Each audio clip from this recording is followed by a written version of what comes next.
नमस्कार दोस्तों, आप सभी का लॉ सीखो के दैनिक समाचार विश्लेषण में। चलिए आज के आर्टिकल्स देखते हैं। आज का पहला आर्टिकल ये है नेशनल सिक्योरिटी के राष्ट्रीय सुरक्षा के बारे में। कल का ये आर्टिकल है द हिंदू से लिया गया है, तो इस बारे में हम चर्चा करेंगे। उसके बाद में आज का जो दूसरा आर्टिकल है ये डेप्यूटी स्पीकर जो उप सभापति होते हैं लोकसभा या जो हमारी विधानसभाओं के, उनके बारे में बात करता है। इनके से जुड़े हुए प्रावधान क्या है, इनके डिस्क्वालिफिकेशन के बारे में कॉन्स्टिट्यूशन क्या कहता है, उन सारी चीजों के बारे में हम इस आर्टिकल में बात करेंगे। उसके बाद में आज का जो हमारा तीसरा आर्टिकल है वो बात कर रहा है कोविड वैक्सीन से रिलेटेड। जैसे कि आपने समाचार में सुना ही होगा कि 100 करोड़ वैक्सीन जो है ये एडमिनिस्टर करी जा चुकी है अभी तक, जो कि अपने आप में एक बहुत बड़ा माइलस्टोन है। बहुत लेट वैक्सीनेशन ड्राइव स्टार्ट होने के बावजूद भी हमने ये माइलस्टोन टच कर दिया है, तो इसी बारे में ये आर्टिकल बात करता है। तो चलिए मैं आगे बढ़ूं उससे पहले मैं अपना परिचय करवाना चाहूंगा। मैं खुशवंत पवार। आप चाहे तो मुझसे ट्विटर और लिंक्डइन पर जुड़ सकते हैं, डिस्क्रिप्शन में आपको इसकी जानकारी मिल जाएगी। तो चलिए देखते हैं आज का एमसीक्यू। वो ये है कि पोस्ट ऑफ प्लीडर्स और पब्लिक प्रोसिक्यूटर में महिलाओं के लिए कितना आरक्षण दिया गया है। आपका ऑप्शन ए है कोई भी आरक्षण नहीं है, ऑप्शन बी है 33% आरक्षण है, ऑप्शन सी है 50% आरक्षण है, या ऑप्शन डी इनमें से कोई भी नहीं। जो भी आपका उत्तर हो कमेंट बॉक्स में जरूर मेंशन कीजिएगा। अब आते हैं हमारे डिस्क्रिप्टिव क्वेश्चन की ओर। तो आज का जो डिस्क्रिप्टिव क्वेश्चन है वो ये है कि लोकसभा में डेप्यूटी स्पीकर से जुड़े हुए क्या प्रावधान है जो कि हमारे संविधान में दिए गए हैं। आपको आपका उत्तर 250 शब्दों में लिखना है। आते हैं हमारे पहले आर्टिकल की ओर जो कि बात करता है वैक्सीनेशन के बारे में। तो 100 करोड़ वैक्सीनेशन का मार्क जो है ये हम टच कर चुके हैं। 20 अक्टूबर के दिन भारत ने ये अचीवमेंट, ये माइलस्टोन टच किया है, जिसमें भारत ने 100 करोड़ डोसेज जो है कोविड वैक्सीन के ये एडमिनिस्टर करे हैं। तो इसकी फ्यूचर पॉसिबिलिटी है क्या है, आगे हमें किस चीज का ध्यान रखना, किस चीजों की ओर हमने और फोकस बनाना है। तो सबसे पहली बात तो ये है कि भारत में 93.89 करोड़ एडल्ट पॉपुलेशन है, उनमें से 29.5% पॉपुलेशन 100% वैक्सीनेटेड हो चुकी है। वही अगर हम बात करें कि 2021 तक ये अंदाजा लगाया गया है कि 2021 के अंत तक, मतलब दिसंबर महीने तक, करीब 70 से 80% एडल्ट जो है ये फुली वैक्सीनेटेड हो गए। उसके अलावा 18 वर्ष से जो कम आयु वर्ग है हमारे देश में, उनके लिए भी वैक्सीनेशन के अप्रूवल मिलने शुरू हो चुके हैं। कोवैक्सीन के द्वारा भी ट्रायल शुरू हो गए हैं और ये बच्चों के लिए, अब बच्चों के लिए भी जो 18 वर्ष से कम है उनके लिए भी वैक्सीन दी जाएंगी। उसके अलावा जाइडस शील्ड जो है ये वैक्सीन भी बच्चों के लिए वैक्सीनेशन के लिए इसे अप्रूवल मिल चुका है।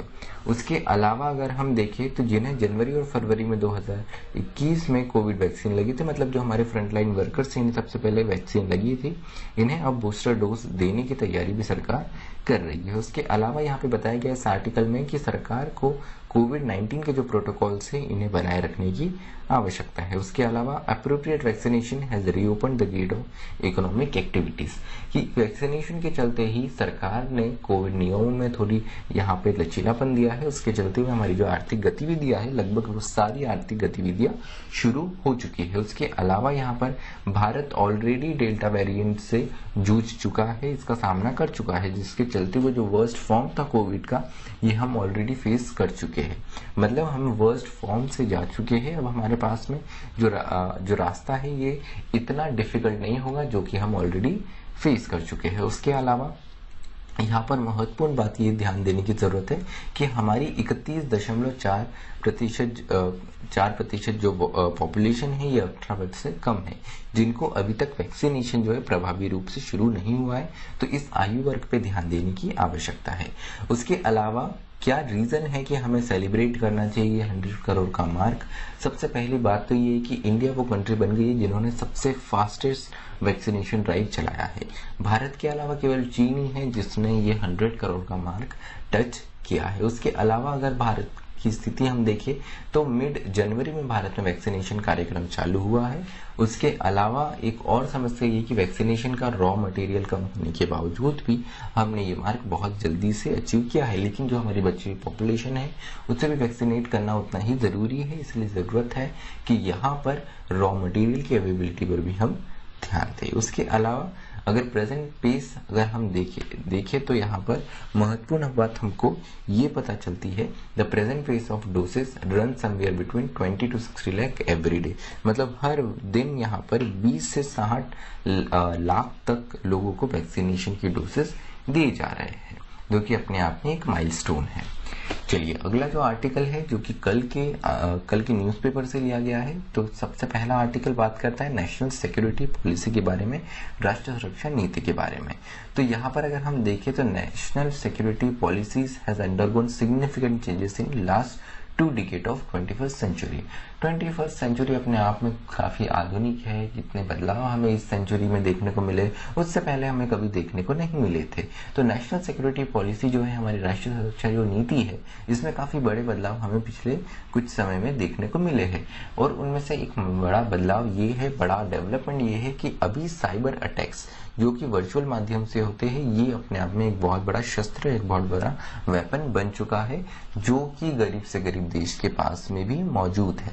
तो अगर हम भारत में देखें तो हमको किस तरीके से हमारी national security policy cyber terrorism को लेकर शेप करनी चाहिए और क्यों इसकी जरूरत है, वो हम जानते हैं।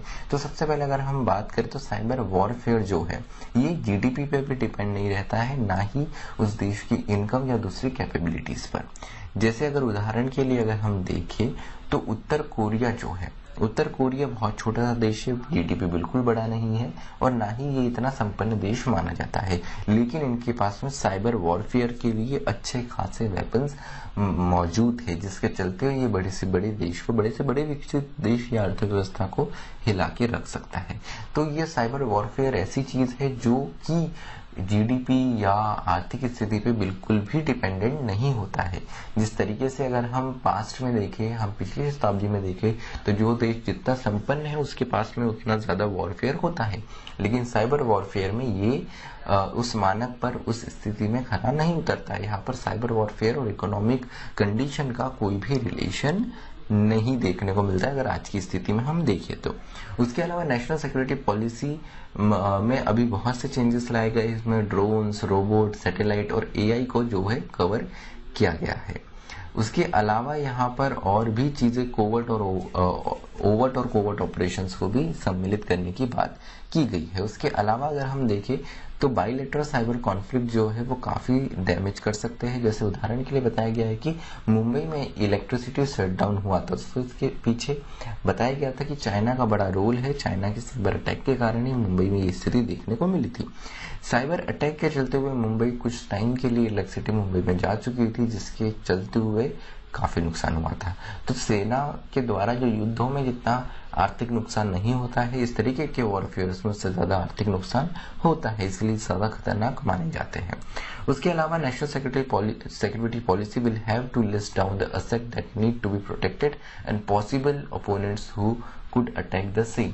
तो यहाँ पर हमको जरूरत है कि हमें उन असेट्स को लिस्ट आउट करने की जरूरत है जो कि जिन पर साइबर अटैक हो सकता है और जो हमारे देश के लिए बहुत ज्यादा इंपॉर्टेंट है। उसके अलावा कहाँ से हमें साइबर अटैक और किस माध्यम से हमें साइबर अटैक हो सकता है, इसके बारे में भी हमें जानना जरूरी है और इसके बारे में भी हमें तैयारी करके रखना जरूरी है। Because prevention is always better than cure. एक बार वो नुकसान हो गया तो उसको पूर्ण करना अपने आप में एक बहुत बड़ा टास्क रहेगा। उसके अलावा also the pandemic has driven the economics to brink of disaster. पहले ही पैंडेमिक के चलते हुए हमारी आर्थिक व्यवस्था जो है वो पूरी तरीके से चरमरा गई है, एक आपदा की ओर बढ़ चुकी है, और अगर उसमें साइबर अटैक होता है तो स्थिति बद से बदतर करने के लिए काफी होगा।